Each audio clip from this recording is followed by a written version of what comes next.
Voilà, il est beau là. Et puis, je vous souhaite un bon dimanche, profitez bien de votre journée.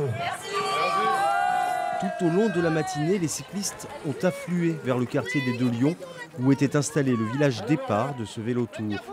En famille, entre amis, de tous âges et déguisés pour beaucoup. La bonne humeur en tout cas est de mise. On ouvre des lieux en fait spécialement pour les vélos. C'est-à-dire que par exemple si je vais à la faculté de médecine, je vais passer devant puis je ne vais pas pouvoir rentrer avec un vélo. Là aujourd'hui je vais à la faculté de médecine, je rentre dans l'amphithéâtre, je passe dans le grand hall. Pareil pour le parc des expositions. Pour éviter que le parcours ne devienne impraticable, les départs sont échelonnés. Et en fin de matinée, les derniers partants croisent déjà les premiers arrivés, à l'issue d'une boucle de 17 km ou même 20 pour les plus curieux. On a bien déliré, les gens ont un peu halluciné en nous voyant déguisés.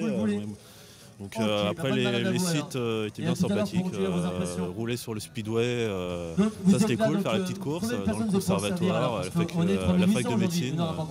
Non, bien sympa comme petite randonnée. Au départ des Deux Lions, la balade commence par une traversée des jardins familiaux, puis de l'île Balzac sur le Cher pour arriver dans l'antre du TFC, le stade de la vallée du Cher, où beaucoup de participants choisissent de mettre un pied à terre une première fois, comme cette bande d'amis haute en couleurs. On s'est dit que ce serait sympa un matin de pouvoir découvrir des endroits insolites de la ville. On ne connaît pas forcément autrement. Et de pouvoir partager un moment ensemble, convivial, avec les familles et déguisé en plus. Donc voilà.